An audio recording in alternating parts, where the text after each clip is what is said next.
Okay, bismillahirrahmanirrahim. Assalamualaikum warahmatullahi taala wabarakatuh.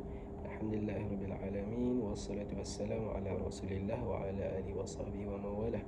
Saya Muhammad Adib Afham bin Zakaria, nombor metrik 078968, dan insya-Allah saya akan bentangkan ataupun saya akan kupas satu artikel yang bertajuk kesan daripada pandemik, murid hilang rasa hormat terhadap guru.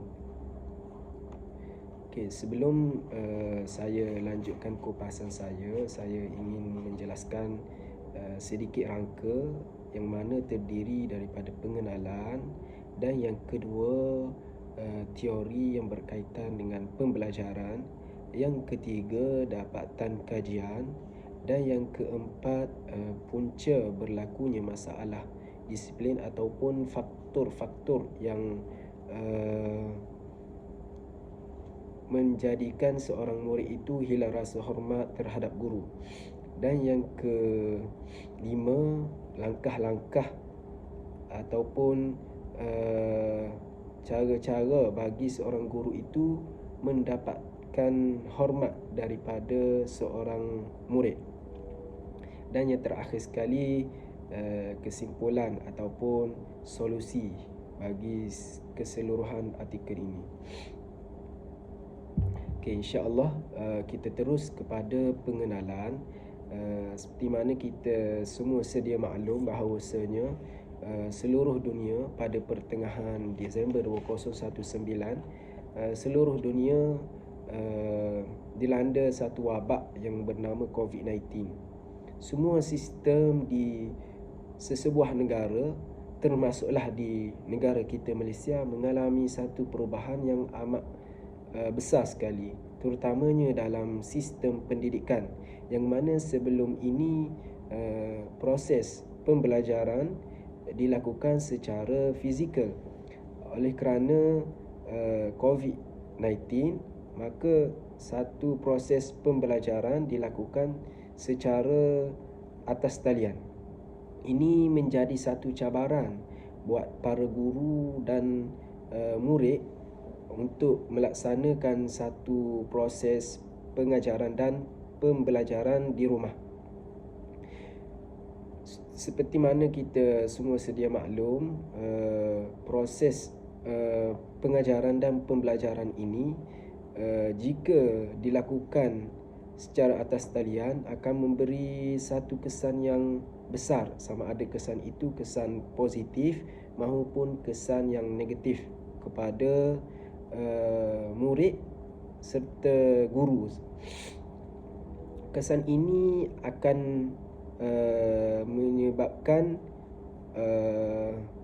seseorang murid itu ataupun seorang guru itu menyebabkan masalah, terutamanya dalam masalah komunikasi, dalam masalah pergaulan sosial, dan masalah keadaan sekeliling. Dan ini menjadi satu tugas berat dan satu cabaran bagi seorang guru dan pelajar itu sendiri. Okey, kita masuk kepada teori. Saya bawakan dua teori, iaitu teori Albert Bandura, teori pembelajaran Albert Bandura, yang mengatakan pembelajaran itu melalui satu proses dengan cara memerhati ataupun melihat seseorang dan menjadikan seseorang itu sebagai idola ataupun role model.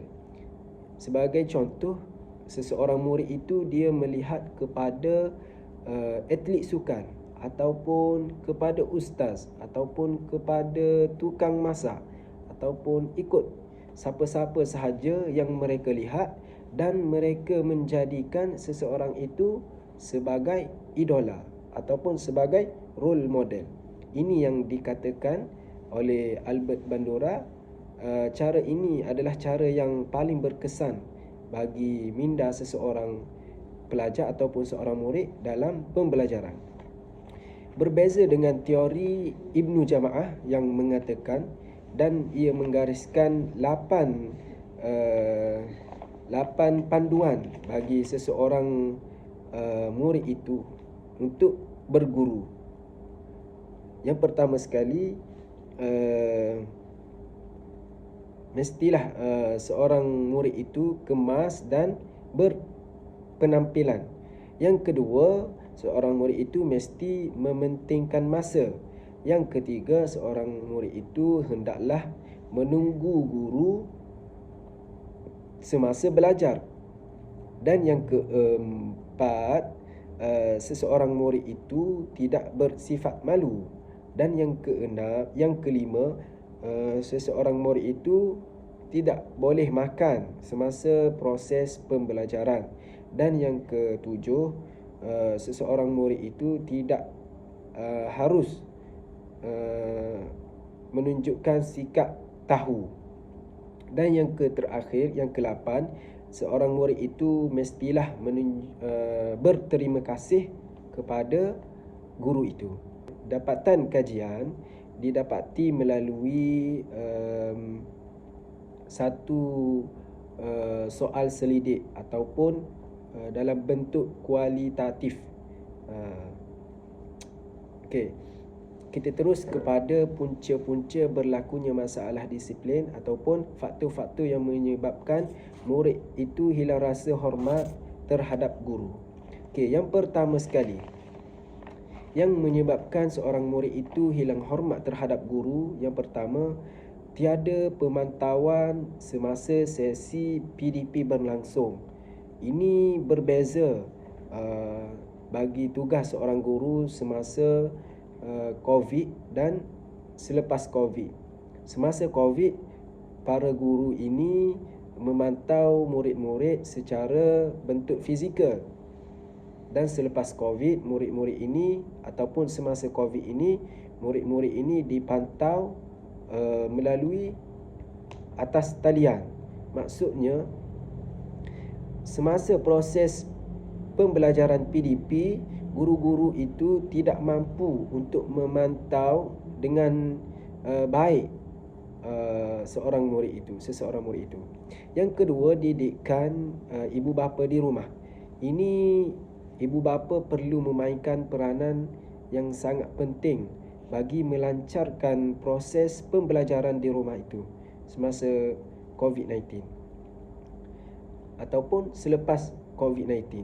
Ibu bapa perlu memainkan ataupun memberi penekanan yang sebaiknya kepada murid itu sendiri.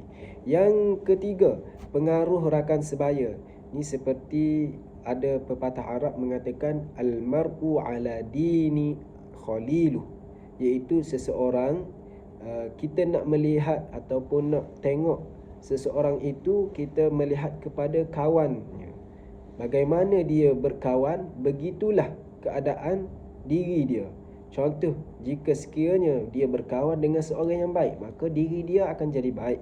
Yang kalau sebaliknya, maka sebaliknya. Okey, yang keempat, seorang murid itu inginkan perhatian daripada guru. Ini seperti mana kita semua tahu, jika seorang guru itu membandingkan ataupun membuat pilih kasih terhadap seorang murid itu, dan murid itu akan membuat satu tindakan yang kita kata kurang sopan ataupun kurang beradab, dan seorang murid ini inginkan perhatian daripada guru.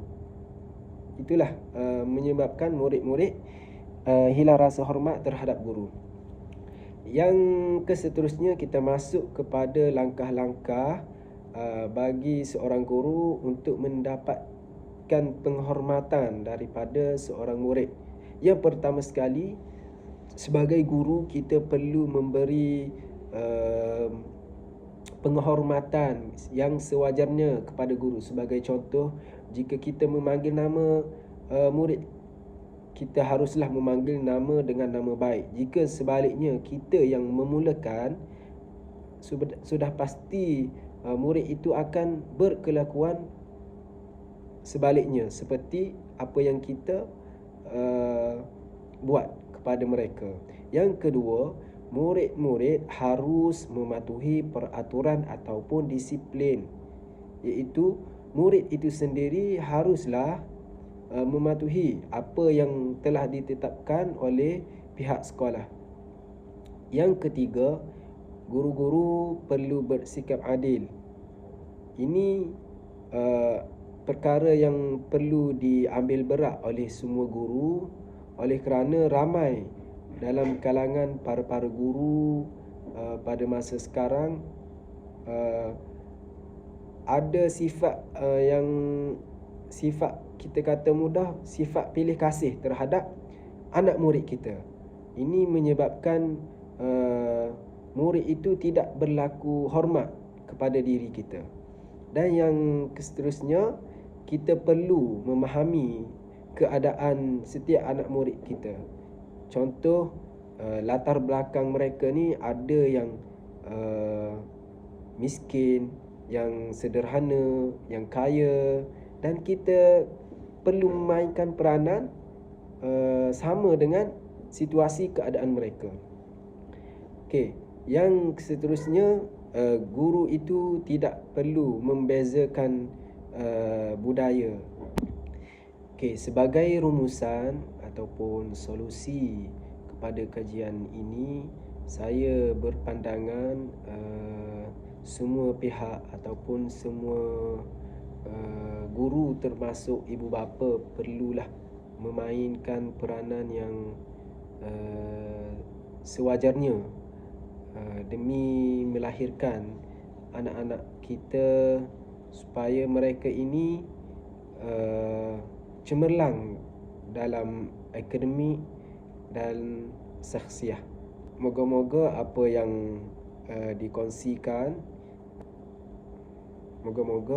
yang dikongsikan ini mendapat manfaat buat kita semua.